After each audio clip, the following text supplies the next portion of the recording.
हरे कृष्णा दोस्तों, घर वाले साथ नहीं दे रहे हैं, क्या करें।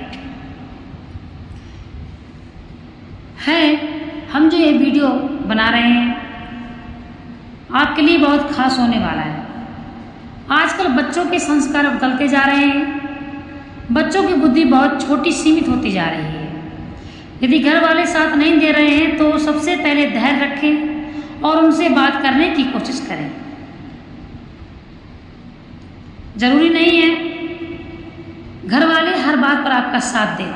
कुछ बात ऐसी होती है जिसमें घर वाले साफ इनकार करते हैं क्योंकि उनको पता होता है कि यह आपके लिए सही नहीं है।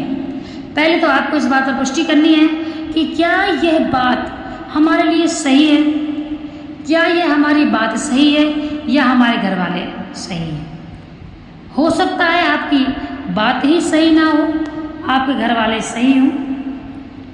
उनकी चिंताओं और भावनाओं को समझें और अपनी बात भी स्पष्ट रूप से उनको समझाएं।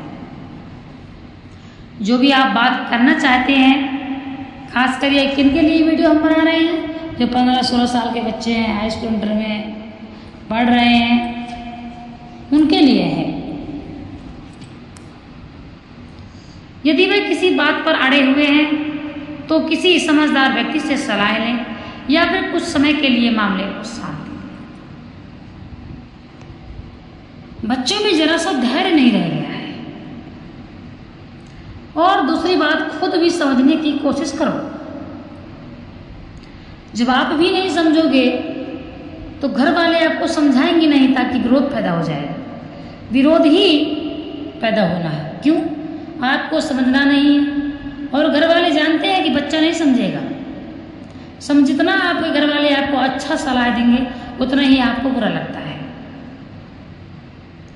आपके घर वाले क्यों साथ नहीं दे रहे हैं, उनकी चिंताओं को सुने। हो सकता है वे किसी बात को लेकर चिंतित हों या फिर उन्हें किसी बात का डर हो। धैर्य रखें और उनकी बात को ध्यान से सुनें।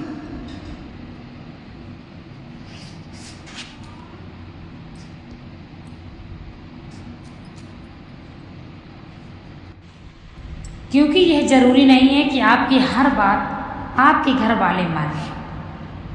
कुछ बातें आपको भी मानना चाहिए। अपनी बातचीत को स्पष्ट रूप से और अपने सम्मानजनक तरीके से व्यक्त करें। उन्हें बताएं कि आप क्या करना चाहते हैं और क्यों। यदि आवश्यक है तो फिर किसी तीसरे व्यक्ति जैसे कोई पारिवारिक सदस्य या दोस्त या शिक्षक को भी शामिल करें, जो आपकी बात को समझने में मदद कर सके। समझौते की कोशिश करें। यदि संभव हो तो एक समझौता करने की कोशिश करें। हाँ, हो सकता है कि आपको कुछ रियायतें देनी पड़े, लेकिन यह सुनिश्चित करें कि आप अपने लक्ष्यों को भी पूरा कर सकें। समय दें। कभी कभी समय ही सबसे अच्छी दवा होती है। हो सकता है कि आपके घर वालों को मामले में समझने और स्वीकार करने में समय लगे। उन्हें परेशान ना करें और उन्हें अपनी गति में सोचने दें। सकारात्मक हैं। माता पिता भगवान समान होते हैं, वह आपके बारे में अच्छा ही सोचते हैं। सकारात्मक दृष्टिकोण रखें और आशावादी बने रहें। यदि आप सकारात्मक रहेंगे तो आपके घर वाले भी सकारात्मक रूप से प्रतिक्रिया देंगे। यदि आपको लगता है कि आप स्थिति को संभाल नहीं पा रहे हैं तो किसी पेशेवर से मदद लें। एक काउंसलर या थेरेपिस्ट आपको स्थिति को बेहतर ढंग से समझने और उससे निपटने में मदद कर सकता है। यह वीडियो उन्हीं बच्चों के लिए है जो थोड़ा सयाने हो चुके हैं और माता पिता पर गुस्सा करते हैं, हाथ तक उठा देते हैं। बच्चों को समझाने की जरूरत है। बच्चों को जब तक नहीं समझाया जाएगा बच्चा नहीं समझ पाएगा। माता पिता भी समझाते नहीं हैं परंतु झगड़ा खड़ा कर देते हैं। अपने लक्ष्यों को स्पष्ट रूप से परिभाषित करें। माता पिता को आप आधा बताते हो, माता पिता को लगता है हमारा बच्चा कुछ छुपा रहा है, इसलिए वो इसी डर की वजह से आपकी बात को भी नहीं मानते। कई बार ऐसा भी होता है। इससे आपको ये समझने में मदद मिलेगी कि क्या हासिल करना चाहते हैं और क्या आप अपने घर वालों को ये समझा पाएंगे कि आपके प्रयास को महत्वपूर्ण है। अपने घर वालों के साथ समय बिताना आपका कर्तव्य है। उनके साथ समय बिताने से आपके रिश्ते मजबूत होंगे और उन्हें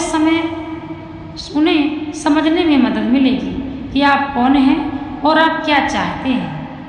अपने घर वालों को प्रोत्साहित करें, उन्हें बताएं कि आप उनकी परवाह करते हैं और आप उनके समर्थन की सराहना करते हैं।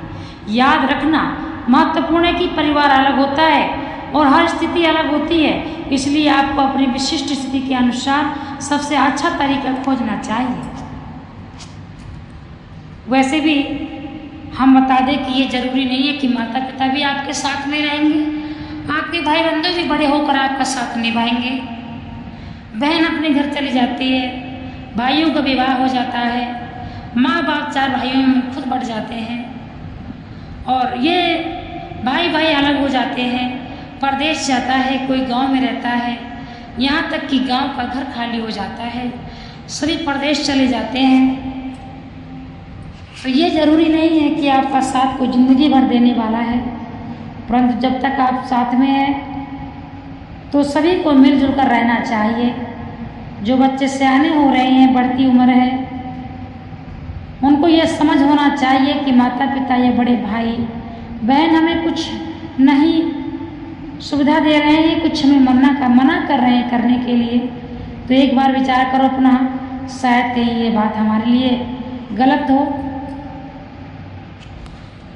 बस इसी बात को लेकर कई घरों में कलेश बनता है। माता पिता दुखी रहते हैं, भाई दुखी रहते हैं, बहन दुखी रहती हैं, रिश्तेदारों में झगड़ा बन जाता है, आना जाना बंद हो जाता है। ऐसी बातों को ख़त्म करना है, क्योंकि ये ख़त्म आप ही करोगे, कोई दूसरा नहीं। बात आपकी है तो आप ही बात को ख़त्म करोगे, कोई तीसरा आएगा तो बिगाड़ ही करेगा। जितनी समझ आप स्वयं से कर सकते हो उतना समझ कोई तीसरा आपको नहीं समझा सकता है।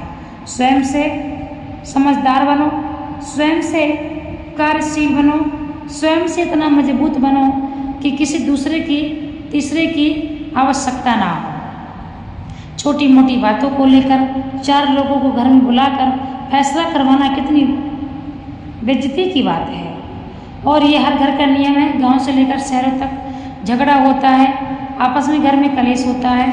इसके बाद में वही पड़ोसी होते हैं जो मुखिया बनकर आते हैं, आपका निर्णय करते हैं, और वही पड़ोसी पहले खुश होते हैं और आप लोग इतने बेवकूफ़ हो कि बाद में उन्हीं पड़ोसियों को बुलाते हो, चलो हमारे घर में इस तरह लड़ाई हुई है, आप समझा दो। ऐसा मत करो, कोई किसी का सगा है नहीं।